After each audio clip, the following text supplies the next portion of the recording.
Welcome to Sacrilegious Discourse. For this is what the Sovereign Lord says. Why do you need prophets to tell people who you are and what you want? If you can justify everything that the God of the Bible has done, then you can justify any of your behavior. A lot of this mentality is trickling into what is now mainstream right-wing Christianity. I am capable of empathy greater than this God of the Bible. This is a Bible that they tell kids. This is the good Lord. This is the good book.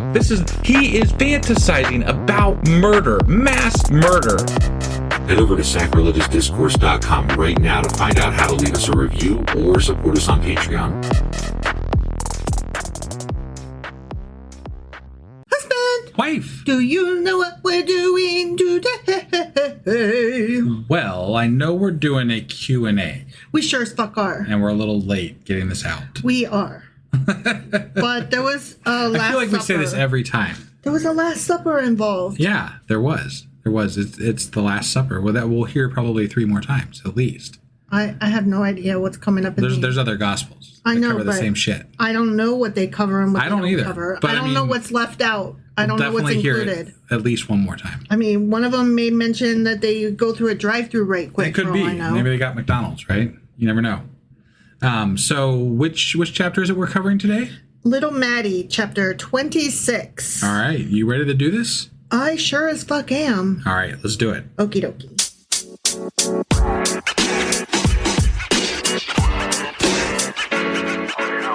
All right. Before we hop into this Q&A covering Little Maddie, chapter 26, yeah, I wanted to clarify authorship of this book because we kind of got off a little bit of who authored this book and then kind of got called out, and then you made a statement and it kind of rubbed me wrong. I was like, no, that did not happen. So here is what happened. And I've just re-listened to several episodes to confirm what happened. Sure. Okay, so in the intro to the book of Matthew, which is what we're currently reading. Right. I did say that the book was written after the Apostle Matthew's death. Yes. Okay? And that we don't know who wrote it. And that it was based on a book, Mark, that actually was written prior to Matthew, even though Matthew comes first in the New Testament. Right. Okay? I stated that it was likely a Jewish man, but preaching to followers of this new religion that we refer to for the sake of brevity as Christian Judaism or Jewish Christianity. Right. But it was this particular Jewish sect. Yeah. And so it wasn't to gain new followers, it was to rally the crowd, so to speak, of people who are already following. Got it. This sect. So at some point, one of us postulated that it might even have been followers of Matthew who wrote this. Yeah. And then at some point after that, you confidently stated it wasn't written by Matthew, it was written by his students or followers. And you said it so confidently that I then was like, yeah, that's what happened. Okay. But then we got called out because that's not known that that's who wrote it. Sure. So it's definitely not Matthew. It might have been Matthew collecting notes, but he's not the one who stapled the final copy. Right, right. And it might have been somebody else in his name because this is called the Gospel according to Matthew. Sure. So well, it might be somebody else gathering his notes. I did some digging into this myself, and there's not even a consensus on whether there was actually a Matthew at all. And I was going to go there next, too. Was there even a Matthew? Right. We don't know. Yeah. Was Matthew at this thing? Maybe, maybe not. Was he real? We don't even fucking know. Right. So I just wanted to clarify, like, when we said, both of us, eventually, yeah, it was totally just some followers of Matthew. It was some of his students. It was some of his acolytes. It was some of that was misleading. Sure. It wasn't entirely like 100% flat out wrong. It just is misleading because we don't know who fucking It's not wrote entirely right either. Right, exactly. Yeah. It is definitely not right, even if it's not 100% wrong. Yeah. Okay, so I just want to clarify that. And then you were like, well, I got it from you. You said it. And I'm like, that's not my recollection. It was both of us kind of feeding each other the wrong direction and agreeing with each other until finally we reached a place where somebody finally called us out. Sure. As well they should. And please continue to do so, Fern. And anybody else who notices when we get it wrong. Because we don't know what the fuck we're talking about. We're neither scholars nor academics, as I say regularly. And because this isn't material that is personally meaningful to us in a spiritual way, right, that we have, great respect for and grew up with, it doesn't stick. And right. So little details that are going to be important to somebody else are not going to be as important to us. And so it will be easy for us to go astray, is what I'm trying to say. Right. While we're correcting things that we got wrong, possibly. Yes. You, at one point, I don't remember which episode it was in, but when it was about the parable of the talents, mm-hmm. You said that a lot of Christians read it as though it were about money. Because that's what our translation had said. But right. That was off base as well. Yes. And our entire Discord group full of either current Christians, questioning Christians, or deconstructing Christians were very quick to tell me, like across the board, 100% that I had that wrong. Yeah. Which I apologize and also give gratitude to. Yes. Again, neither scholars nor academics, and we don't know shit. But we do like to correct ourselves when we get something wrong. We do. So. And publicly, so that everybody else can, follow along with us. Yeah. And learn stuff. And then forget it later and get it wrong again. Right. Which will happen. Yeah. Maybe not with the talents, because I think I learned my lesson on that one. But I will definitely forget who the fuck any author is of any given book. Sure. I do know that this shit was not written by Matthew. At best, if he existed and if he was there, right. At best, it was based on his notes, which were then based on Mark's notes. At best. At best. Right. All right, so let's get into Little Maddie, chapter 26. Okay? Yeah. So in this chapter, the surface plot, like what's just happening on the surface, right? Yeah, right. Surface. I used that word twice. You did, now three times. Yes. It's like super dramatic. We get the Last Supper. We're getting there, guys. Yeah, this is Jesus shit. This is the Jesus shit that if you know nothing else about Jesus, you know that there's some kind of fucking Last Supper he has with his dudes, his big Tucci gang. Fucker dies. He gets arrested, he gets betrayed by Judas, and he gets died. Yeah. Those are the things we know. Those are the things we know. Right. Like, that's all I knew walking into this. But underneath all of that, that's the surface story, okay? That's the story that basically almost everybody knows, if they know nothing else. Yeah. Underneath all of that, we've got Jewish ritual, we've got Roman politics, we've got Greek vocabulary, we've got literary callbacks to the Old Testament, aka the Hebrew Bible. Yeah. We've got weird historical questions. And then we've got some truly outrageous, like truly, truly outrageous, if you know Gem, you know Gem, outrageous theological tension happening here. Okay? Yes. For those who don't know Gem, it's a reference to an 80s cartoon. Who is truly outrageous. Truly outrageous. Truly, truly, truly outrageous. I'm just trying to help our other, listeners. And this is how it goes. Gem is truly outrageous. Truly, truly, truly outrageous. Yeah. Gem is her name. That's the one. Yeah. All right. So we go into this chapter, and it's split up into 4 different parts. It's a really long chapter. Okay. The first part is where we set the stage for the arrest and crucifixion of Jesus. Okay. Yeah. Then we flip our page of notes. Yeah. Several pages. As some people like. Yes. Yeah. And then we get our second section, and that's the Last Supper with Tucci Gang. Okay. Sure. And a lot of shit happens there that we're going to talk about. Okay. Okay. We flip several more pages of our notes because people like that sound, that ASMR note flipping page. But don't get too into it. You know, don't start making dramatic page flippings. I mean, it only happens every so often. Right. Then we get our third section is Jesus going off by himself and praying and getting arrested. Okay. Yeah. Those are two separate events that happen in that section.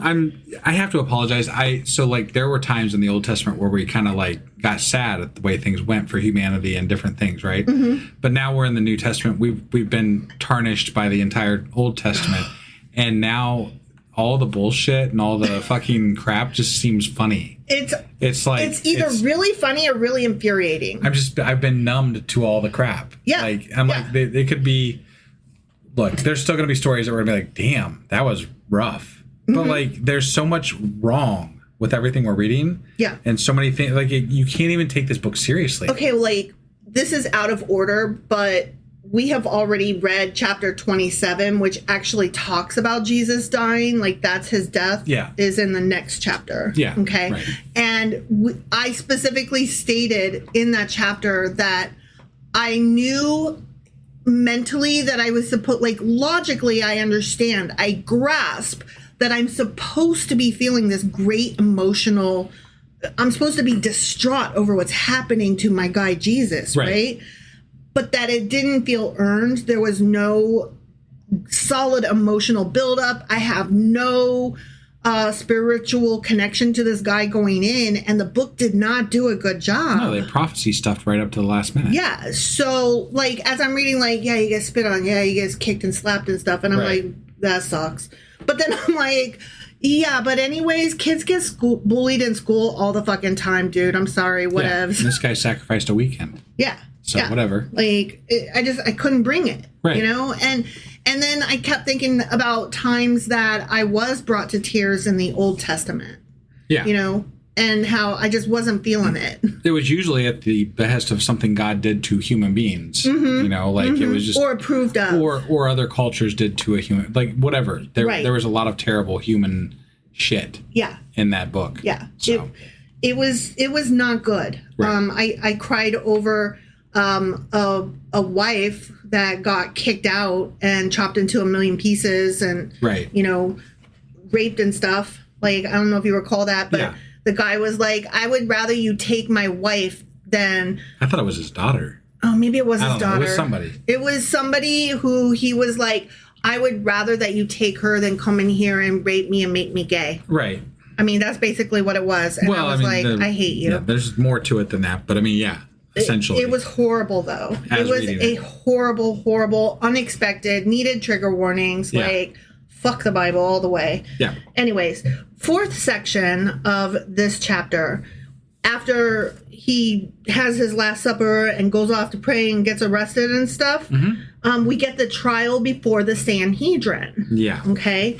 That is where we're supposed to be like, oh, this is going to be sad. Sadness is happening. Poor Jesus. Yeah, poor Jesus. Okay, and that's where the chapter ends. But there's like a lot that happens in this chapter. Yeah. It's a lot. Okay, so let's go back to the first section. Okay, Jesus for the millionth time is like, guess what? I just want to remind you guys, I'm totally going to get betrayed. I'm going to suffer and I'm going to get crucified. I don't know if I've told you this story. Stop me. Stop me if you've heard this. And all of his guys are like, no, I don't think that could ever happen. Sure. But yeah, you have told us that. I guess it sounds familiar maybe, but I don't know about all that. You think they'd be like, hey, could maybe we stop going towards the people that are going to do that? Like, right? If you know, like, let's just not. What if you write down the arrow in the direction of where the trouble is, and then let's go the opposite direction? Right, yeah. You know, but then you get into like the Matrix and Neo, like, can you change your fate kind of thing? Sure. You can't. Sometimes trying to change your fate brings your fate. I mean, we're assuming that fate is a thing to begin with. We're in this fucking book where we're supposed to pretend that the Son of God is whatever. Yeah, let's just call Anyways. this fiction. Like, it's just fucking fiction. It could be such cool literary historical fiction. Yeah. It could be such cool mythology to study. So the chief priests, the scribes, the elders, the leaders, they're all getting together and they are plotting against this guy and they are consulting about his death. And Jesus knows because he's brilliant. And Jesus. Also he's God. But he's human, but he's God, but he's human. Yeah. Okay. He's both simultaneously. Right. Okay. So then a woman comes in and is like, whoa, you smell so fucking bad. I'm going to dump perfume on you. Okay. And so this is verses 10, 11, and 12. I don't think it was about him smelling bad. I mean, why? Random lady comes in and is like, woo! And then she dumps perfume on him. No, it was about treating, like, she was aware, she believed him. I don't like, know. This is I the don't know. take. Here's the thing. Let me read this. Okay. We've got verses 10, 11, and 12. Aware of this, all the plotting. Yeah. Jesus said to them, his guys, why are you, or they're like, oh, bitch, get the fuck out of here. We could sell that expensive stuff and feed the poor. Just like we learned in the last chapter is what we're supposed to do. We're supposed to be prepared and we're supposed to feed the hungry. Get the fuck out of here, you dumb bitch. And then Jesus is like, excuse you, chillax. Why are you bothering this woman? She has done a beautiful thing to me. The poor you will always have with you, but you'll only have me for a second. You will not always have me. Right. When she poured this perfume on my body, she did it to prepare me for burial. But here's the thing. She didn't know. She didn't know. She wasn't part of Tucci Gang. No, but okay. So, but let's go back through all of the Jesus shit, right? And throughout the whole thing, the blind and the lesser have referred to him. They've always known. They've always known. Yeah. Right? So this is just more of that. That's all this is. Yeah. So I just have so much to say about this. Okay. So this is actually an allusion to Deuteronomy chapter 15, verse 11. There will always be poor people in the land. Therefore, I command you to be open-handed toward your fellow Israelites who are poor and needy in your land. So the guys had it right. They're like, we could be feeding the poor with this very expensive shit. Yeah. So why? What? Yeah. And me and you were like so offended, like, you'll always have poor with you. Well, it was bad timing because they just literally got done talking about invest wisely, and be brave, and yeah. So it was very bad timing with regard to this lesson versus those lessons. Yeah. But what we're supposed to have understood magically is that Jesus' statement was not intended as poverty is inevitable, so don't even bother helping poor people. Okay. We're supposed to understand that because, sometimes he means help them now, and sometimes he means they'll be there. You can help them later. Sure. We're to know which time is which. Yeah. Now, his time here on the planet is short, and he has been telling them that. So right now, his priority has upped. He's like, no, fuck the poor right now. Do me. It's all about me. Yeah, me. I'm only going to be here a few more minutes. Sure. So you can deal with the poor tomorrow. They ain't going anywhere. Okay? It's more like, though, you will continue to have opportunities to help the poor. That's the nice way of saying you can deal with them fuckers tomorrow. Okay. Don't worry about it. Yeah. Starving today, starving tomorrow, nothing will change. Yeah. Okay? This particular opportunity to honor me, the awesome me, is fleeting. I feel like that's so just vain. We were so appalled. Like, you dare? Like, wow. Who dost thou think thou ist? Right, bitch. Even if you're God, right? Like, you're supposed to be like, you kind of pitched yourself as meek and meager. Like you want the lesser, humble, right? Like that's the whole message you've been trying to pitch. And all of a sudden you're like, fuck it, I'm only here a couple more days. So I am Superman. Give me all the rich perfume. Right? They're about to kryptonite me. Yeah. So I guess I'll take some fucking perfume. Right. Here's some things we need to note. Okay. The perfume wasn't actually perfume. Yeah. Okay. It the original word is more closely related to fragrant ointment or oil. And that's why he's like, nah, I'm being anointed for my deathbed. She's Right. not just like dumping perfume on me. She's actually anointing me. Yeah. And it's important to note that difference. Sure. I guess we're supposed to think it's important as Right, readers. Okay. The woman doesn't actually know that Jesus is going to die in 2 days. And that she's anointing him for burial. She just knows that he's fucking special. And she's like, my Lord, here is some good stink. Which that makes it even more bothersome, though. Right. Because if she doesn't know, Right. then it is wrong, because the intention behind it is wrong. Right. Because she's honoring instead of helping. Right. Yeah. And my take is, yeah, Jesus, she's so fucking important. You couldn't even fucking name her. At least you named the other lady that you called a dog before you, changed her mind, because even dogs got to eat crumbs. Yeah. Right. Right. Yeah. But he doesn't name her. Yeah. So yeah, she didn't know. Okay. Yeah. Matthew tells us the perfume is, or the book of Matthew tells us that the perfume is connected to Jesus's burial, but the story itself doesn't really give us a reason to think that she understood the full situation. Right. Economically speaking, the disciples' objection is not stupid at all. They were actually in the right. Yeah. And Jesus just didn't explain it good enough to them or us, really. I am going to personally leave room for the fact that because of the way he's treated the lesser and the blind and the people that were like that in the past, they've had some sort of like knowing about Jesus that was just an understanding between the lesser and Jesus. You know the way the poor are always closer to magic and childlike innocence in their poorness, as they're starving to death. They are very childlike and stupid, but they always have, their mental capacities are challenged. Otherwise, they wouldn't be poor. So they have the ability to see past everything and be magical and to know of his magicness. Right? Sure. I was mostly just going with, in context of the book of Matthew, the way that they've been treated in the past. This could track with the message that they want to convey. They didn't present it well, but yes, you are right. Matthew wants the reader to understand that Jesus is extraordinary enough to warrant extraordinary devotion, and that to the ordinary rules of economic prudence, those normal rules don't necessarily apply. The ordinary rules don't necessarily apply to this extraordinary moment.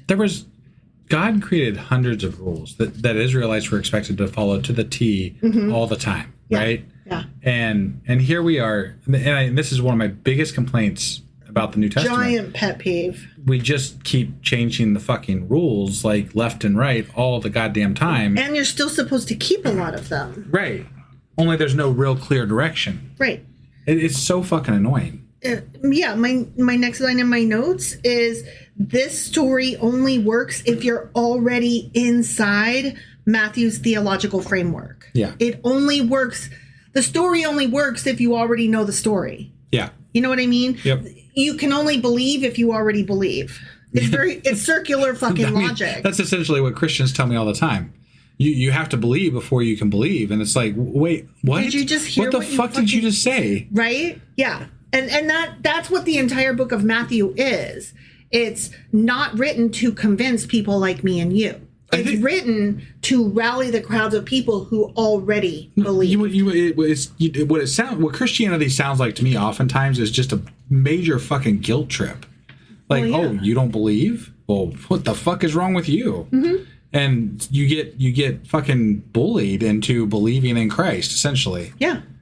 Duh. Like that's how I view it. You piece of shit. You fucking worm. Yeah. I mean, it goes all the way back to Yahweh. It's always been about that. Right. It's always been about, you suck, and so you should really just believe in God. Yeah. Whatever flavor of the month God we're doing right now. Yeah. I've never makes seen the grass grow. You would think that if like spiritual awakenings happened, that you would just, like, each of us probably would have witnessed sometime in our life somebody walking on the street and going, oh God, and like, just like a spiritual fucking coming to Christ moment or something, right? I've never once witnessed that or known anybody who has witnessed that outside of a church. I will say that my dad had that happen to him. Supposedly. We're taking his word for it. Yeah. We don't know, there is no witness to that moment that we Right. can account for it. It is something that people hold as these personal beliefs that, okay, if I'm to take your word for it, sure, I can't say you're wrong because it's your experience, but at the same time, I can't prove you're right either. Right. There is no way to see this. And honestly, even if we were to see it, oftentimes it would probably feel performative. For me, it would be performative because I don't know how to. I would immediately be like, "What is happening right now? I don't understand. Yeah. And please explain the look on your face because I can't follow. Like, how many times have I looked right at you and been like, "What is your face doing?" Yeah. Or like, "I don't understand that face that you're making right now." I think honestly, the reaction that I might have would be like, "Babe, call 911. I think this person's having a mental break." Right? Yeah. So, okay, then we move on. Judas engages with the chief priests. Yeah. Right? He's like, hey, guess what? I will totally betray my guy, Jesus. Right. Okay? And he makes a sinister agreement for the price of 30 pieces of silver. Right. Okay? Famously. Yeah. But he's not just like some random guy who decided on some random Tuesday, you know what? Fuck Jesus. Okay? Like, he didn't just wake up and be like, I think I'm going to do that today. That sounds like a fun plan. Right. Put on my shoes, walk out, make some coffee. And today sounds like a good day to say, fuck Jesus. Right. Right? Yeah. It wasn't like that. Okay. His betrayal is supposed to fit into this larger story that Matthew believes was foretold by Scripture. Sure. Right? And so they stuff a lot into it to make that be true. Yeah. And that makes for a very large theological problem because, as you and I pointed out, if Judas's betrayal was part of God's plan, then why is Judas being condemned and what's he being condemned for? Yeah. Like, it doesn't work. The math ain't mathin'. Yeah. Either it was preordained or it wasn't. I can't believe you did the thing that I literally am making you do. Right. I cannot believe you chose with your free will to do your destiny. Yeah. Oh my gosh. How are you even doing the thing that was in prophecy? That doesn't even make sense to me. Like, what? It couldn't not have happened. Right. So it had to have happened. Right. So, And therefore, it was set in motion to happen by God's, right? Mm-hmm. So how is anybody wrong here? no, they're not. Right. Is the answer. Exactly. It's trash. Right. It's rubbish. Yeah. It's nonsense. So we're not the only ones, obviously, that have asked this. Sure. Skeptics. Christian theology has also spent a lot of time wrestling with just this problem, the free will versus destiny question. Right, I bet. The free will versus God. And Because it's a prophecy. glaring problem. Yeah, it's this huge. is a fucking problem. Do we have free will? And if we do, then God gave it to us, and why are we being punished? But if we don't have free will, then anything that we do was already foretold. So again, why are we being punished? Right. So yeah, it doesn't work. So in addition to that issue, if Judas knew that Jesus was literally God, why is he betraying him? And we had a question about that. We were like, he clearly could not have been very convinced of Jesus's magicness, right? Like, otherwise he wouldn't just be like, if you thought this dude was God, you're not going to fucking betray him. Right. That's just not going to happen. So the thing about this, though, is something that we pointed out all the way through. Matthew, the book of, actually doesn't portray the disciples as having anything approaching the certainty that Christianity eventually adopts itself about Jesus. It's true. So, like, they're often caught unawares that he has these powers, and they're like, whoa, you're what? magic? Yeah. And they're like, oh, I didn't know you were the Son of God. You are? Tell me again about how you're the Son of God. I didn't know that. Like, it's always new news. Right. And when he walks on water or feeds people, the very next day he does it again, and they're like, "Whoa, dude, that's crazy!" Like, they're just not very convinced that Jesus is special. So if Judas expected the Messiah to triumph rather than get arrested and executed, betraying Jesus could make more sense if Judas believed Jesus's power would protect him. Right. Like, that's one thing. Yeah. Like, maybe he was like, he's a magic man, mama. Well, we kind of talked about, maybe they talked about this. You know, like, we don't know. Right. You know? Judas and Jesus. Right, yeah. There's also the possibility that Judas just became disillusioned with what was happening and that Jesus was not I feel like that seems more legitimate. like, you know? not living up to his promise. Right. Like, this is not what I signed up for. Right. I mean, he was quite rebellious against the normal Jewish, folk at the time. So, like, it was these people were going out on a limb to defend this guy, and he's about to get arrested and killed. You know, like, I don't know. This is the point where you're like, shit, or get off the pot, I guess. Like, And are you Jesus on board wouldn't. or not? Right? Yeah. Matthew doesn't actually give us any indication as to why Judas made the decision he made. He just says he did that thing. Yeah. And then he later regretted it, but whatevs. In a big way, apparently. Yeah. The famous psychological motivations that we see attached to Judas nowadays, these come from later interpretations. Got it. We don't really get a good understanding of Motives. Yeah. Right. And that's a problem to me. Yeah. I want to understand what would motivate somebody to betray the Son of God. Right. Yeah, no, that's a big point. Yeah. Right? Yeah. And one of your own followers, major followers, is... One of his fucking apostles, not just Right. disciples, apostles, doesn't believe him and betrays him. Right. But I'm supposed to? Right. Dude was face to face with him and saw all of the feeding and the walking on waters, and he didn't actually believe him, but I'm supposed to. Yeah. Okay.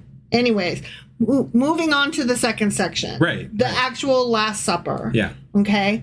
So we had a question. Was Matthew actually by we, I mean me. Was Matthew actually at the Last Supper? Right. And you were like, he totally was. And then you were like pushing me on it. And I was like, I don't think he was, bro.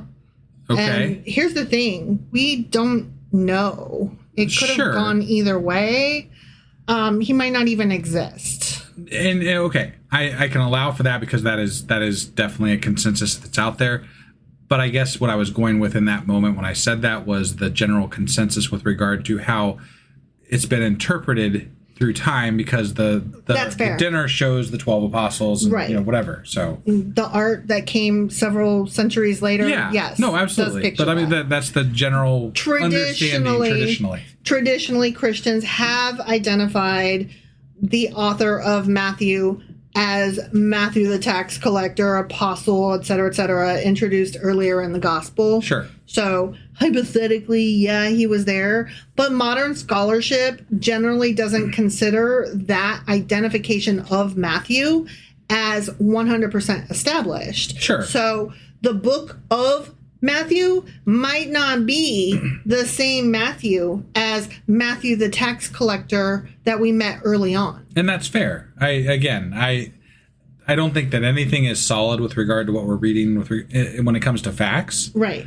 I was just going with my adamance about what was happening. Is he supposed to have been there? Right. Yes. Was based on tradition, not on Sure. facts. So Just as a reminder, the gospel itself is anonymous, even though it's referred to as the gospel according to Matthew. Sure. The name Matthew comes from later Christian tradition. okay. So even the name itself Was attributed later. Yeah, Yeah. it was attributed later. Even if the author were Matthew, that wouldn't necessarily mean he personally witnessed every story that is narrated here. Well, and he couldn't have, because couldn't there's have. specifically things where Jesus takes 2 other people or 3 other people Or no other somewhere people. else that he couldn't have witnessed. So. Right, exactly. ancient authors could use oral traditions, earlier written sources, community traditions, et cetera, to make up their own shit. Sure. And prophecy stuff and fill in blanks. Yeah. And that clearly happened a lot in this fucking story. Yeah. So Jesus makes preparations for the Passover. He remembers redemption. He eats with his disciples. He assures them again of his approaching death and mentions, hey, by the by, one of you is going to betray me. Yeah. Straight to their faces, he says it. Right. Yeah. So let's talk about this Last Supper thing. There's a lot going on here. Okay. A lot that we need to understand. So at the Last Supper, Jesus takes the bread and says, this is my body. Then he takes the wine and says, this is my blood of the covenant. Yeah. That's super important because Matthew is invoking the covenant ritual of Exodus chapter 24, in which God establishes a covenant with Israel through Moses, and blood is used in that ritual. Don't forget, the Gospels and the book of Acts are supposed to be a quote-unquote reenactment, a copy of the Pentateuch, Right. the first 5 books of the Hebrew Bible. Sure. So in that tradition, God promises things, Israel has obligations, the covenant is symbolized and ratified through ritual involving sacrifice and blood. Right. Only the old sacrifice, the old blood ritual was splattering blood and shit like that. It was animals. Right. Yeah. Yeah. So here's some interesting verbology, some words and linguistics and word history. You know, Yeah. I'm a nerd for that shit. Yeah. The words testament and covenant are connected through the Latin tradition. Okay, you know how the Bible was written in Latin, Yes. or at one point? Right. But it's also connected, the words testament and covenant are also connected through the Greek word diatheke. So depending on context, diatheke can refer to an arrangement, a covenant, a testament, or a will. In the Jewish scriptures, the important meaning here is covenant. So a biblical covenant isn't simply a contract, it's a formal relationship established between parties with obligations, promises, rituals, and consequences. Okay? So when Jesus says, this is my blood of the covenant, Matthew's audience is supposed to think, oh, covenant, Moses, remember Sinai? Ooh, blood. Okay, I'm with you. And so the New Testament isn't just like a sequel to the Old Testament. It's literally a new covenant replacing the previous Mosaic covenant. Sure. So what we call the Old Testament and the New Testament, that's actually like not the right word. It's Old Covenant and New Covenant. Right. But the English leaned on the word covenant from the Latin rather than the Greek diatheke. Yeah. So God promises in Jeremiah chapter 31 that there's going to be a new covenant with Israel. Okay. And Jeremiah describes this new covenant as something different from the covenant made with Israel's ancestors. So Jesus' Last Supper is functioning as this declaration. The new covenant promised in the Hebrew Bible is being established through me right here, right now, today. Sure. That's why. I don't think Jeremiah was referring like. Oh, no, I don't think so either. Yeah. I don't think so either, to be clear. I'm not talking about what Jeremiah did or didn't intend. Right. I'm talking about what the book of Matthew is intending by invoking that. Right. And that matters because then we've got not like your question was, yeah, but he's doing this before he's even died. Like his sacrifice hasn't even been made yet. Yeah. But that's why he's talking about it before he dies, and he's telling them To establish it. It's Right. to pre-enactment. It's a pre-enactment of his death and what he's about to do, and letting them know, hey, remember last chapter I was telling you to be prepared? I'm still telling you, be prepared. It's still really fucking weird. It's very fucking weird. All of the sacrifices, whether we're talking about the Old or the New Testaments or covenants or the Hebrew Bible or the Christian Bible, all of the fucking blood, whether it's animals, children, people, Jesus, all of it is gross and weird. Yeah. And unnecessary in the year 2026 with science and the ability to not only land on the moon, but to head towards Mars. Right. We do not need this silliness, this childishness, this caveman days. Yeah. We don't need this. Right. It's silly. But what he's saying is this is what is about to happen to me. And this meal is the ritual which you will later remember and participate in its meaning. So that's why he's doing it before he dies. Okay. Okay. That's what we're supposed to get out of it.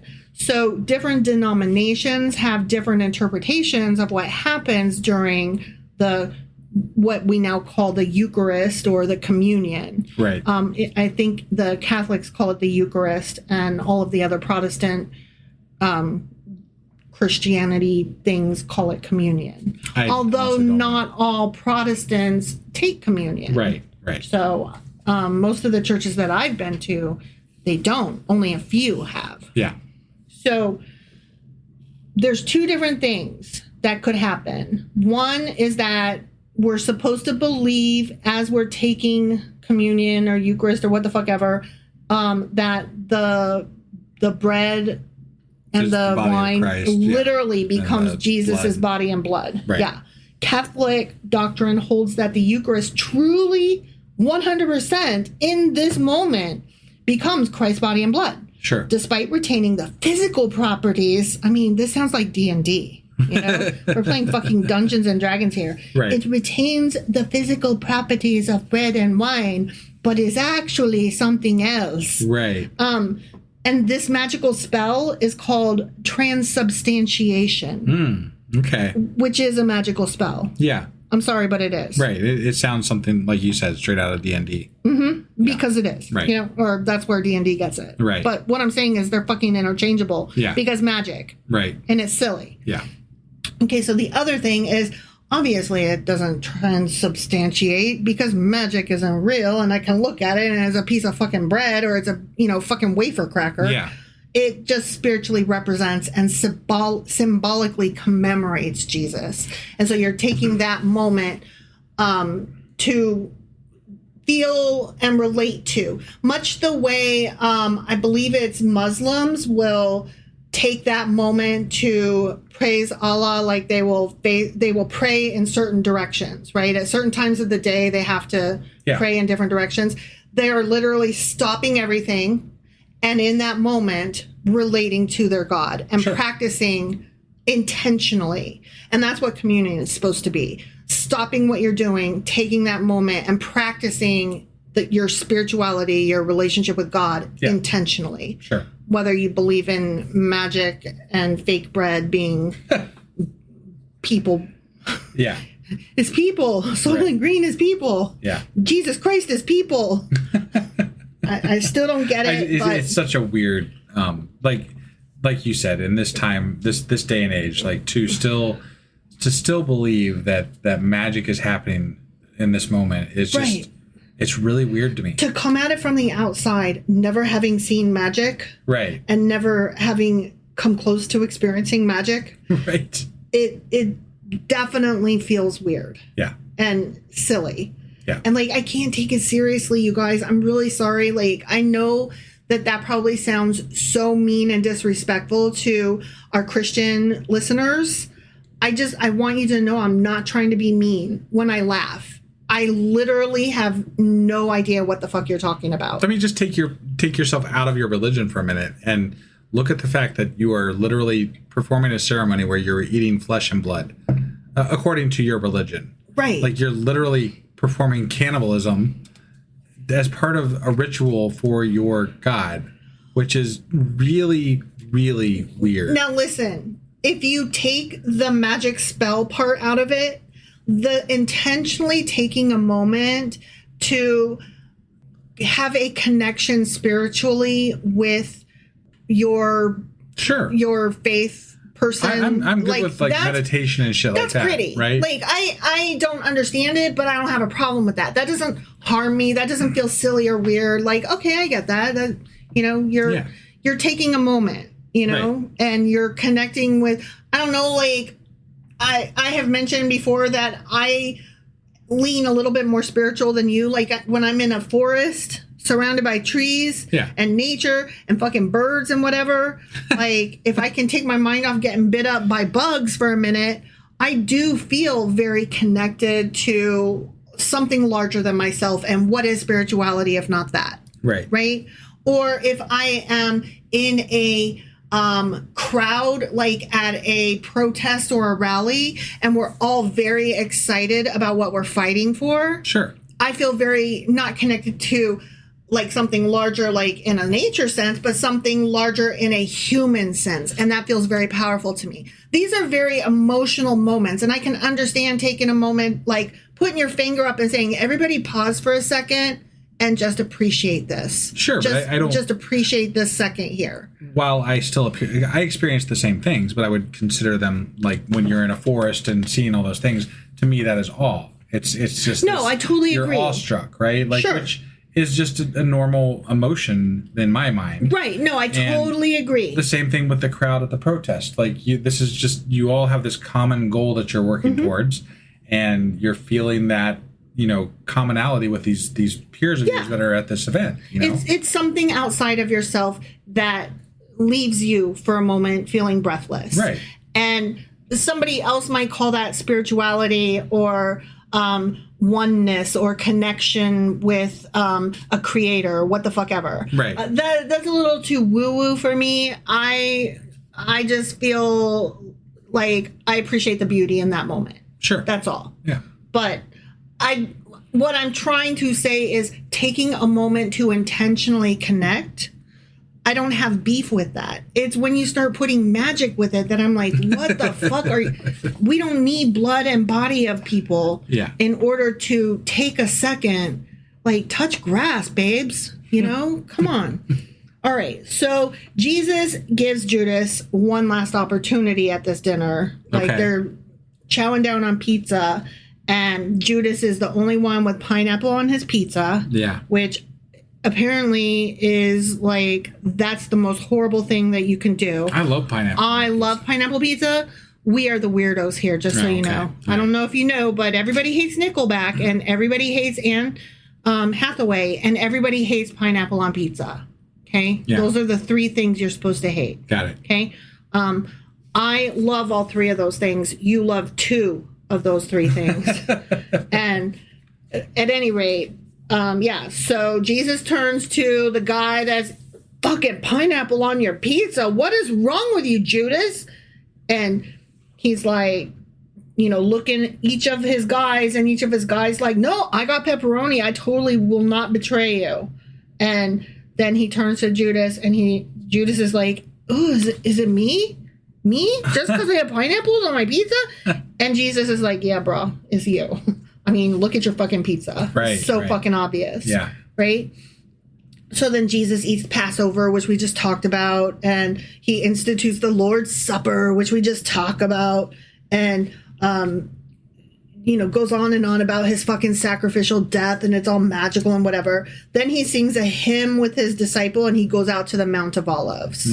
Because they got to digest. They got to go for a little walk, a walkabout. For the 1,000,003rd time, he predicts his approaching death. And he announces, Judas might, totally betray me, but y'all will fucking desert me. Yeah. Just FYI. Right. And Peter's like, I mean, they might, but I won't. And to be fair, Peter follows. I don't recall. He didn't tell everybody else that Judas was going to betray him, did he? No, he's saying all y'all. No, you're right. He didn't. He didn't necessarily be like, Judas is going to betray me, but he did be like, no, it is you, in front of everybody. Okay. And Judas was like, no, my pizza's fine. Fuck off. But then when they went for their little walkie walk, he's like, but all y'all are going to fucking desert me. And Peter's like, no, dude. I'm your man. I'm your guy. Yeah. I've been with you all the fucking way. But he's like, you will, though. According to verse 31, then Jesus told them, guys, this very night you will all fall away on account of me. For it is written, I will strike the shepherd and the sheep of the flock will be scattered. Scatter, shatter, smother, covered. Sure. Yeah. That's actually a callback. The word is written. Yeah. And I always look those up. To Zechariah chapter 13, verses 6 and 7. Okay. If someone asks, what are these wounds on your body? They will answer, the wounds I was given at the house of my friends. Awake, sword, against my shepherd, against the man who is close to me, declares the Lord Almighty. Strike the shepherd and the sheep will be scattered, and I will turn my hand against the little ones. Yeah, it had nothing to do with this. Right. I can't even with this bullshit. We do this every chapter. That's not what they were talking about, but that's where it was written. Okay. Fucking Zechariah. Yeah. No, I feel like these people were like looking for anything to create a new version of their religion. They're like, how can we redo this? Yeah. Okay, take this, and that, and let's stuff this all together, and we're gonna create a new. We're gonna go a different direction. Kudos to them for having such a close reading that they knew which bits to take. Sure. But also, fuck them for having such a close reading. Oh. Okay, so Jesus goes off and prays by himself, and he is in deep distress. He's like, "Oh my God, this is gonna suck so bad. Please don't make me do this." Which was really weird too, actually. Yeah. Like, you're the son of God. Yeah. And you're going to heaven to rule. Right. Like, you're coming back to life to also, like, what exactly is it that you're... It's going to hurt a lot. I guess. And he's like, this is going to suck, and I really don't want to do this. I will if you make me, but I just want to put it for the record that you, who is not me, who is separate from me, because we're not the same. Even though we are the same, we're not the same. We're not the same, but we are. But, like, literally, it's a God questioning... God. Himself. Right. Yeah. And questioning whether the decision is correct or if there's any way to change it. And it's like, a God can't even get this right? No. Okay. No. I just wanted to clarify because this is, to me, not a great sign for the correctness of the religion. Okay, here's the thing. Here's what we're supposed to take from this. Yeah, okay. When he is out there praying, please take this cup from my lips. Yeah. That is the temptation, and he does it 3 times. 3 times he is tempted in the desert. Satan and all that other shit. Yes. Okay. Yes. But he doesn't call his dad. He, at the end of every prayer, he's like, please don't make me do this. Please don't make me do this. Please don't make me do this. And then at the end of every prayer, he's like, unless you want me to, then I will. And so that's him, like, prevailing. That's him winning. Maybe he thought right up until he died that he was gonna like pull a Abraham. Right. Just kidding. Right. You don't have to cut off you don't have to kill your son. Psych. Right. And maybe, similarly, that's maybe what Judas thought as well. Sure. Like right up to the very last minute. Yeah. Yeah. Also, he's like really bummed because he takes Peter and his two bros aside, and he's like, okay, I need y'all to stay awake and pray with me, even though I'm going to come over here and pray by myself, but pray with me, but over here. Right. And stay awake and pray with me. Yeah. And then they keep falling asleep because, they just ate Jesus. Right? Like, yeah. It was Jesus probably more the drinking of Jesus that caused the problem with sleeping. Jesus tastes so good. Oh my gosh. He's yummy. Slurp, Yeah. And so, they kept falling asleep. And he's like, the last chapter, I kept telling you guys to be prepared. And you're not. Right. And this sucks. And we're supposed to keep that in mind, too. Yeah. Okay, as readers. Well, his disciples / apostles have sucked all through They totally fucking suck. So. And that's why I'm fine. I'm like, I'll be fine. Honestly. They had Jesus straight in their face telling them some shit. Right. And they didn't believe. So it's fine. I'm fine. Right. This will be fine. Also, then Judas comes along with the priest crowd and betrays Jesus with a kiss. Okay. And it wasn't like the word that's used is not just like, like a kiss. It's like a very familiar, brotherly, like it's a good smooch. It's not just like a peck. It's like a greeting warmly. Yeah. Like and Jesus is like, yep, come do your thing. Right. Like, I know. Sure. And then Judas does it. Right. And he doesn't just like check the box. He's like, brother. He had to sell it. You know? Yeah. And Jesus is like, I guess, okay, whatever. Right. So, okay, this is so cool. Okay, so then in verses 51, 52, and 53, with that, one of Jesus's companions reached for his sword. Now, I had to stop because in my notes and in different places, it kept talking about Peter as the one that cut off somebody's ear. But in what we read, it just says one of Jesus's companions reached for the sword, drew it out, and struck the servant of the high priest, cutting off his ear. Yeah, which seems problematic. Well, one of the other stories, Gospels, it does name Peter as the guy who lopped off an ear. Right. Okay? Yeah. But in ours here, Matthew, it's just some random disciple. We don't know which one. Right. Okay? But spoilers, it's Peter. Okay? Anyway, so dude gets his ear cut off, right? And Jesus is like, oh my God, put your sword back in its place, for all who draw the sword will die by the sword. But the part I'm trying to wrap my head around is that apparently cutting someone's ear off is not a big deal. Well, see, I'm going to get there in just a second. He's like, do you think I cannot call on my Father and he will at once put at my disposal more than 12 legions of angels? Right. And me and you were like, we do not think, indeed, that you can call on your Father. If you could, that would be a good play right now. Because, you know, like, I think you might win. I think you might win a lot of people to your side. You would have convinced all of your followers. Right. You would have convinced everybody. Yeah. And the 2,000 years later, your story would still be told. And there wouldn't be people like wife and husband sitting here laughing at you. Right. Going, you're so full of shit, guy. Yeah. But, okay. So, yes, that was one of our questions, though, was a bit late for that, though, isn't it? Yeah. So we'll get there, though. Okay. So you and I had asked, what the fuck is a legion? And one of our Discord friends told us that a legion is about 5,000 soldiers. Right. Okay. So let's not forget the importance of where they are. They are in Rome. Yeah. Okay. And so a Roman legion, that's why he used that terminology. Sure. Because a Roman legion was a large military formation, traditionally around 5,000 to 6,000 soldiers. Although actual sizes varied over time, that's what we're supposed to. It's around there. Yeah. So Jesus is not just going to have the ability to call one of these. He's going to have the ability to call 12 of these. The magic number 12. Sure. We love 12. What is 12? Tribes. Yes, you got it. Ding, ding, ding. Always with the tribes, right?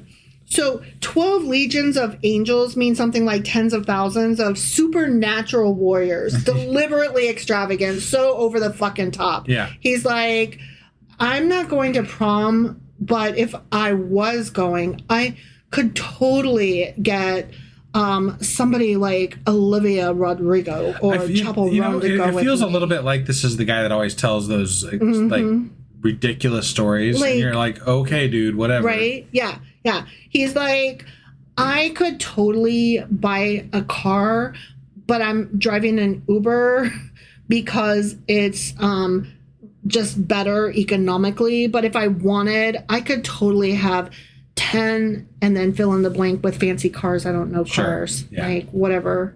Right. Oh, no, I expected you to. Oh, Lamborghini, okay, Bugatti, there you go. Yeah, whatever. You're not a car guy too much either. So. I mean, I didn't know you were expecting me to fill in the blank. That's all. So. Well, I mean, I don't know cars. For sure. So, yeah Bugatti. Yeah. Spumante. No, that's champagne in it. I don't. Maybe. I don't know. So, anyway, he's like so over the fucking top is ridiculous and unbelievable. But what Jesus is supposed to be saying here that we're supposed to get out of it is don't mistake my non-resistance for helplessness. I'm intentionally being here. Sure. And it's like, what was that movie where Will Smith was like a superhero? Hancock. Yeah. Oh my, Hancock. Hancock. That was such a good fucking movie. Yeah. And And there's a point at which his PR person tells him, you got to clean up your image and, make us all know you as the hero that you can be. Right, because he's a drunk hero. He's drunk and on drugs, lonely, doesn't know who the fuck he is. Right. And he's like, what the fuck ever. Yeah. If everybody would just leave me alone. Yeah. And so he's always causing like chaos everywhere he goes. And at one point, he allows himself to be arrested and jailed. Yeah. And he makes friends in jail. But one time he like bounces the basketball too hard and it like flies way over the jail walls.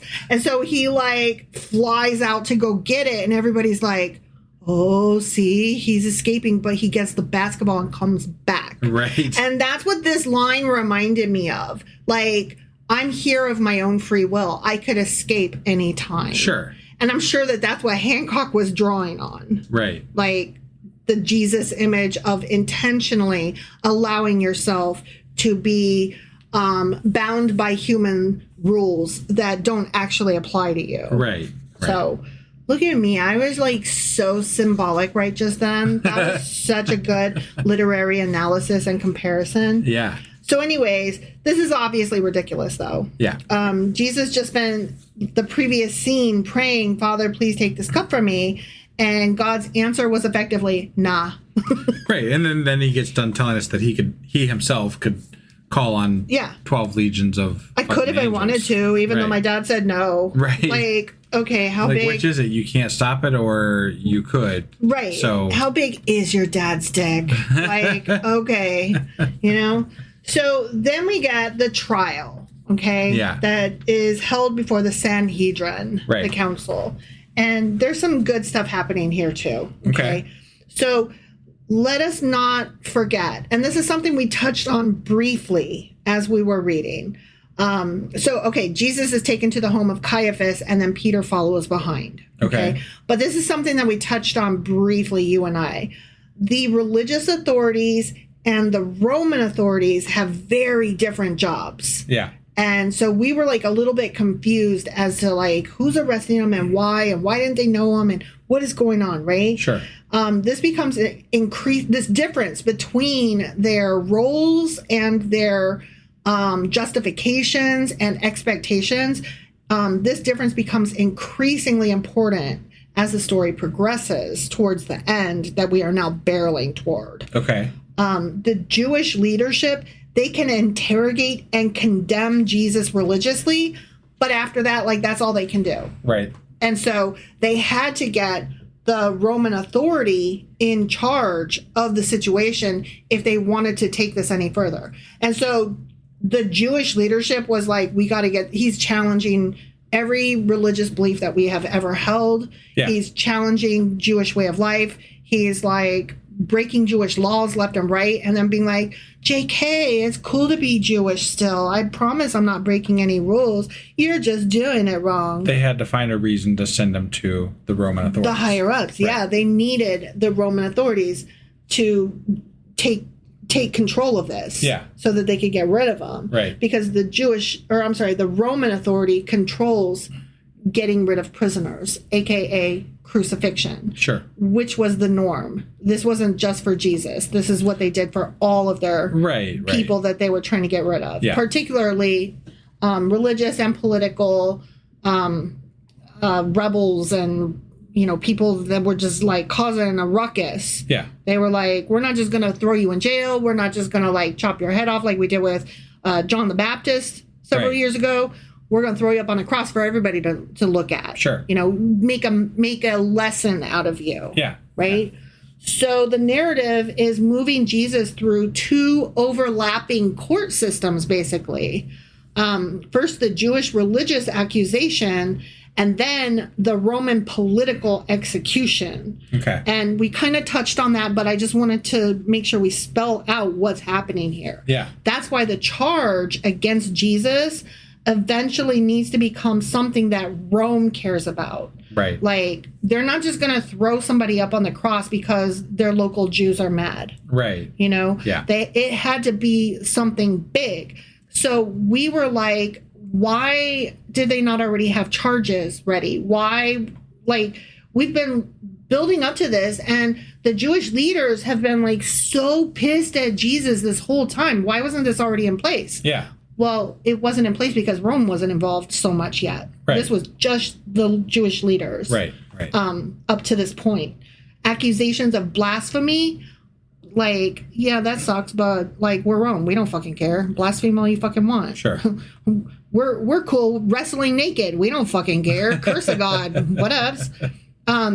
That is not nearly as useful to Roman authorities as the accusation that this guy is claiming not just kingship, but king of the Jews, king of man, king of everything, right. king of the world, like fucking Leonardo da Vinci, not da Vinci, What? Leonardo DiCaprio at the head of the fucking Titanic. I'm king of the world. Did he say that, or did Kate Winslet say that? Well, they said it. They Okay. both said it. Got it. You get the illusion that I'm making here. Sure. Yeah. All right. Like, wow, what a place to make a correction. No, I was trying to imagine, like, it's been a long time since I've seen that movie. So He did say it, but then he Okay. brought her up there, and then she said it. Like, Got they it. both said it. Okay. But he was very excited because he's like a nobody from nothing. It meant everything for him to say it. Sure. She was from rich land. Right. She was rich people. She was marrying rich. Yeah. And that was her fucking problem the whole time. Like, it means something for him to say it. Yeah. So that's how I know he said it. Right. Okay. Anyways, moving on to verses 62, 63, and 64. Then the high priest stood up and said to Jesus, "Are you not going to answer? What is this testimony that these chuckle clowns are bringing up against you over here?" Yeah. Jesus remained silent. The high priest then said to him, "I charge you under oath by the living God. Tell us if you are the Messiah, the Son of God." You have said so," Jesus replied, "but I say to all of you, from now on, you'll see the Son of Man sitting at the right hand of the Mighty One and coming on the clouds of heaven." Yeah. Okay, so... Technically, he didn't say it. He questioned him whether he was. So, Right. He basically is like, if you say so, Right. I guess, sure. Yeah. Like, Which is just such a... it's such a cowardly, like, just fucking man up and, like, deny or... Yeah. Either you are or you aren't, man. Deny or comply. You know, which one? Why is it a big deal? If you're the All Son of of a God, sudden. like, if you're the Son of God, you're the Son of God. Right, just say it. Right. So part of that whole right hand and coming on the clouds and shit, that comes from Psalm 110, verse 1. The Lord says to my Lord, "Sit at my right hand until I make your enemies a footstool for your feet." Okay. Right. I kind of remember that, actually. And he laughed because we're like, Yeah. Jesus putting his feet up. Or God putting his feet up. Right. Yeah. So also Daniel chapter 7, verses 13 and 14 read, "In my vision at night I looked, and there before me was one like a, quote, son of man."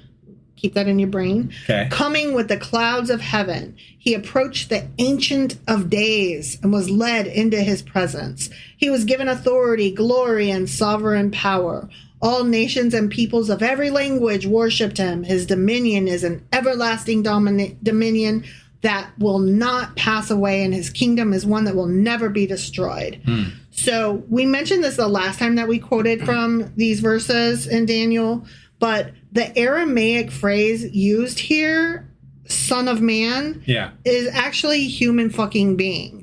Okay? Sure. The phrase "son of man" is used in our translation and many others because of its use in the New Testament as a title for Jesus. Right. So not only are they future stuffing, they're back stuffing. Right. And we have mentioned this before, but it's just as much bullshit now as it was when we said it last time, if not more, because we are closer to Jesus getting offed. Yeah. And it pisses me off, quite frankly. Yeah.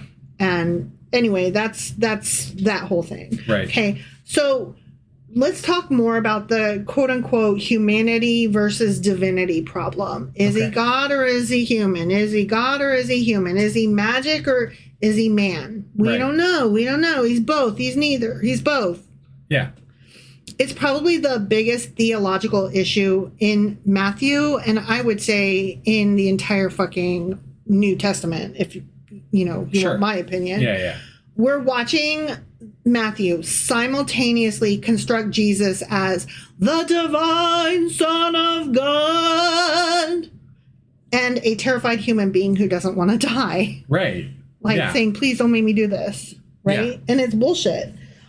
Christian theology eventually creates a word for this dual situation. It's the hypostatic union. Jesus is understood as both fully human and simultaneously fully divine. Okay. He's a both sees. Yeah.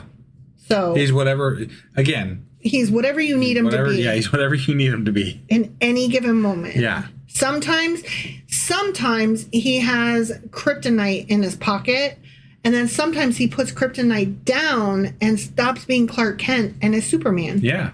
But then he's able to put that rock right back in his pocket. Yeah. He's both simultaneously without having to put the rock down and take off his glasses. Yeah, whatever he's thinking, if he's thinking he's God that moment, he's God. If he's not, then he's not. Right. And that makes it so easy. Right. And, the fact that we even have a fucking vocabulary word for it. Yeah. It, tells you how serious this is. Right. So the narrative definitely wants to have it both ways, and that's essentially what Christian Christology requires. So you have to believe that is a true both thing. Things are true. Yeah. Right.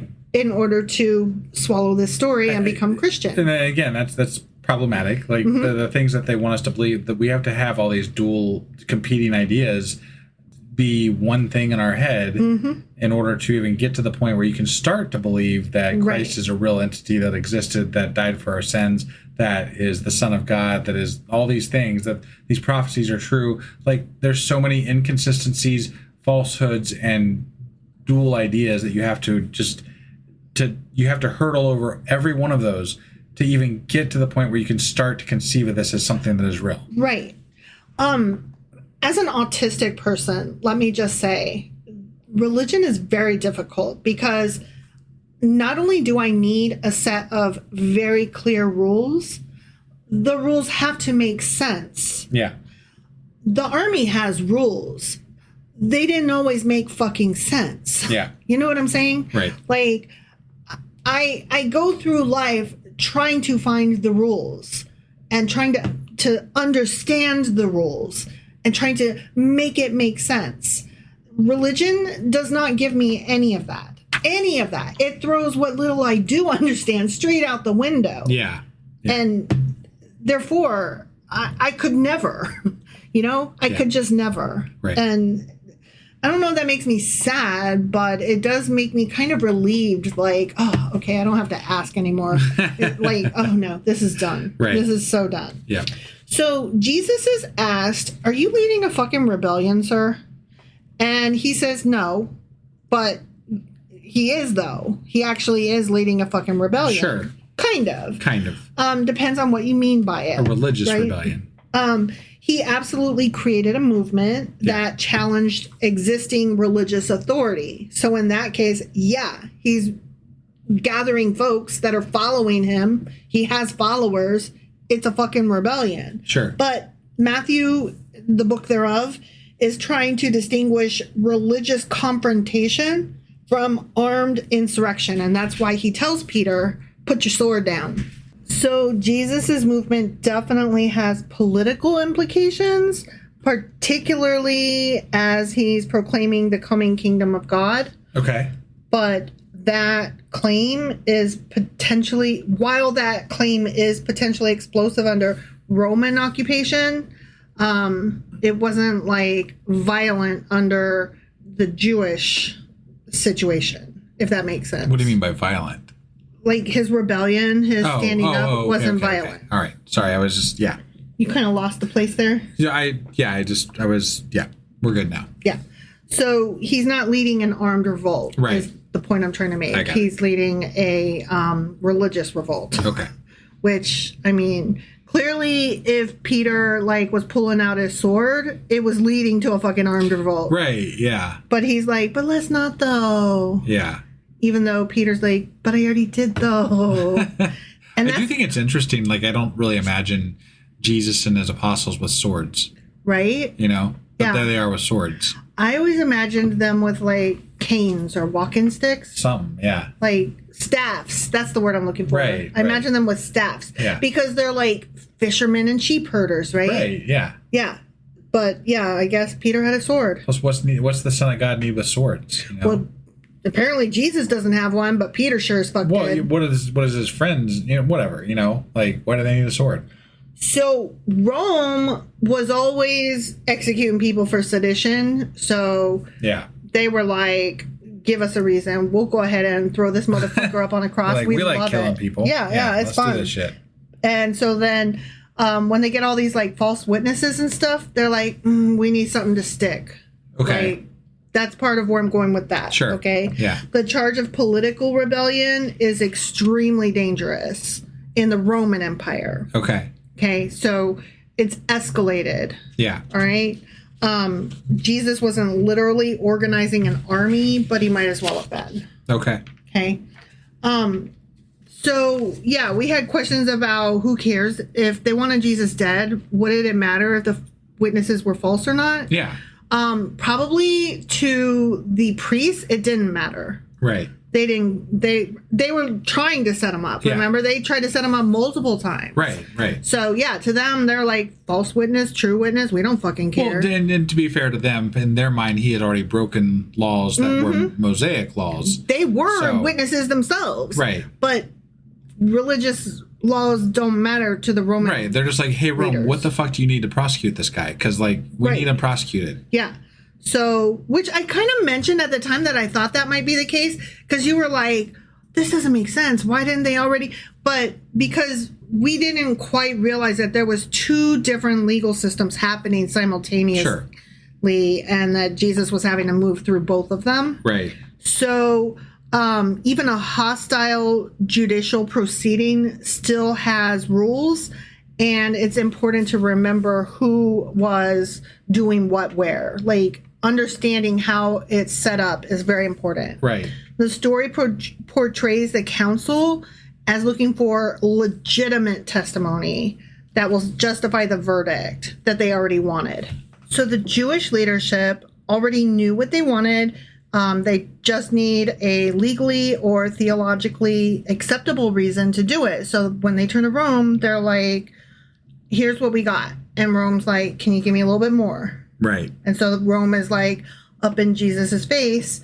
And then they're like, who do you think you is? Right. And then right. Rome is like, or I'm sorry, the Jewish leadership is like, tell them how you think you're the King of the Jews. Well, first they're like, tell him how you think you're the son of God, and he's like, yeah. I guess. Right. And then, or he doesn't really say anything. And then they're like, tell him how you think you're the king of the Jews. And then he's like, yeah, okay, I Right, guess. right. I guess. He still didn't give him an exact No, answer. He was but like, if Rome you say was so. like, sold. Right. So once Jesus effectively gives them the theological basis themselves, Yeah. they don't need the witnesses anymore. Got it. So they had all these false witnesses, but then no witnesses were necessary because they prodded him until they got like, will Sure. this make you happy, Rome? Right. Does this please you? And Rome was like, yeah, totally. So the authorities had obviously been watching Jesus for a while. Well, yeah, And- because they've sent the tax collector, they've sent people to him before. Yeah. Right. Yeah. So And Matthew repeatedly tells us, the book thereof, Yeah. tells us repeatedly that they've been plotting against him. sure. But don't forget ever, it was the Jewish leadership plotting against him, Right. not Rome itself. No, but they did involve Roman centurions at one point, or whatever, the Herodians, which were Mm-hmm. an arm of the law for that question about the taxes or whatever. Yeah, So- yeah. Anytime that they can get him on a legalistic thing, yeah, they will absolutely get Rome involved. Right. But it can't be just theology. Sure. It can't just be like, he called God a dick. Right. Like, Rome's like, I don't fucking care. Right. Your God is a dick for all Yeah. we know. Right. Like, we've got 30 million gods. Yeah, what do we care just- about yours? Yeah, we'll just switch them out, you Yeah. know? So, Matthew is compressing all of these events very dramatically. We're going to see more in the other Gospels. We'll see the story spelled out a little differently. Okay. It'll be spun out a little at a different pace. Sure. Okay. So a further complication here that we're going to see is that the religious authorities don't possess the same authority as Rome to execute somebody. Sure. And that's why we've got these two, like, not opposing arms of government, but definitely not working in sync. Sure.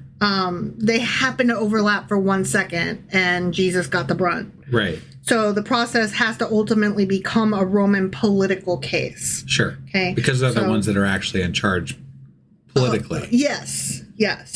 So that helped me understand the situation a little bit better, because me and you were like, they've been watching him, like, what the fuck? Right. And also you had the question, like, what, don't they know who this guy is? I don't understand. Like, he was so important and bothersome for 20, however many chapters.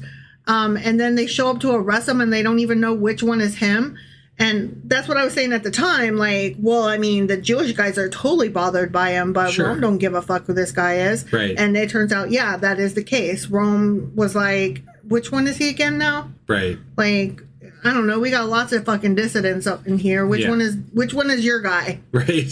Like, you all look the same to me. I'm not racist. But that doesn't say a lot for his cause either, though. Like, Right. I mean, he wasn't a big enough name to make a splash. He wasn't Rome. bothering Rome. Right. Rome didn't give a fuck about him until the Jewish leadership made him a thorn. Yeah, and then in they their caught him side. on a fucking technicality or whatever. Yeah. You know, like that's basically what this boiled down to. Yeah. Like, Rome's like, yeah, I guess we'll kill him for you. Sure. But Let's even do this. at that, like, when we read the story, the guy, like, it could easily have been this Jesus or the other Build-A-Bear Jesus. Right. You know? Yeah. The Barabbas guy. Sure. I think that's Barabbas. Yeah, because they asked the crowd, like the Roman governor guy asked the crowd, which Jesus do you want me to let go? And they're like, build a bear. And so he let him go, and he says, fine, fuck you, I wash my hands of this. Spoilers. Spoiler alert. Oh, yeah. I forgot. That's in the chapter that comes after this Q&A. Yes. Yeah, so that's going to happen. Right. That's going to happen. Yes. Sorry for the spoilers. That's right. But it's true that, like, you know, Rome had to be pushed to be bothered. Right. They were probably more bothered by the Roman leadership than by Jesus himself, if you think about it. They were more, who was more bothered by? Rome was probably more bothered by the Jewish leadership. Oh, you said Roman leadership. Oh. So that's why I was confused. Rome was more bothered by the Jewish leadership than by Jesus himself, is my guess. I mean, They didn't even know who Jesus was. Right. But the Jewish leadership was like, this guy's bothering us. He's stealing all our Legos. He's being on every street corner with his son of God fucking magic and shit. Right. And Rome was like, all y'all be doing that, though. Yeah. Y'all got angels and devils on every fucking street corner. We don't fucking care. Like, I have to think that this was such a pain in their ass. Probably. So the Sanhedrin at this point reacts with horror and brutality. Yeah. And they're like, oh, the son of what? The king of whom? Whomst? And so then they start spitting on him, slapping him, and they're like, the hell you say? And so they accuse him of blasphemy. It wasn't the son of God that was the blasphemy. It was the king of anything ever that was the blasphemy. Got it. Yeah.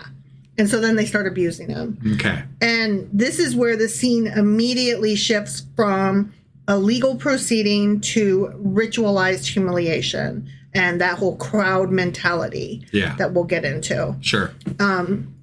The council wasn't necessarily discovering new things that Jesus had said just that morning. Okay. They're already convinced he's guilty. Right. Once the verdict is effectively established, though, the violence becomes punishment and humiliation, and it goes hard. Yeah. It goes pretty hard. Well, I'm sure that the people that are spectating these things they enjoy this shit.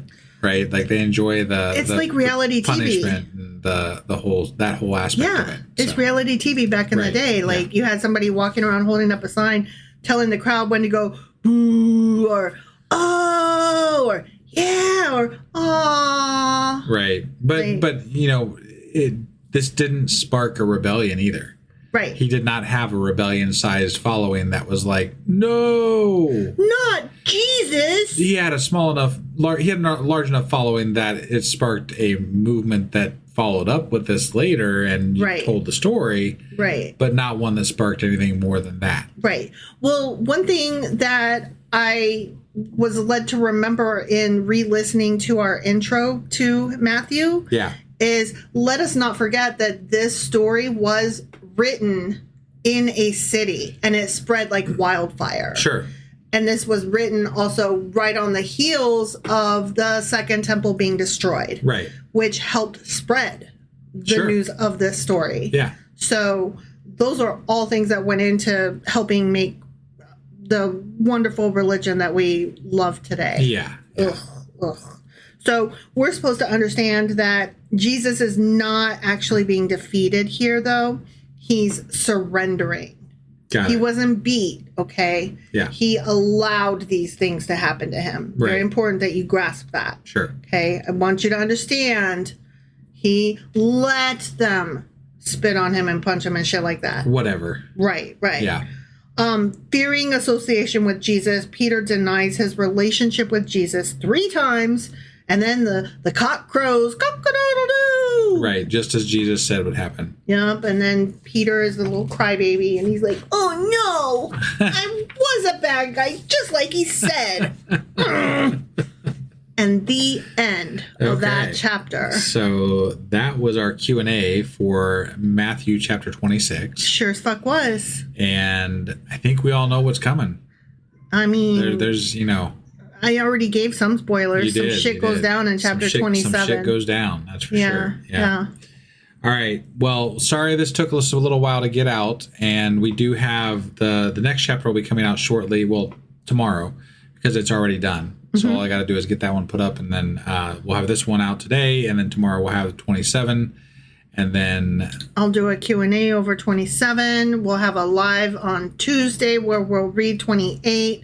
I don't know if the Q&A over 27 will be out before Tuesday. But anyway, Tuesday is our live Discord, 10 p.m. Eastern, and we'll be reading chapter 28. Yeah. Join us there, and we'll see you then. Bye.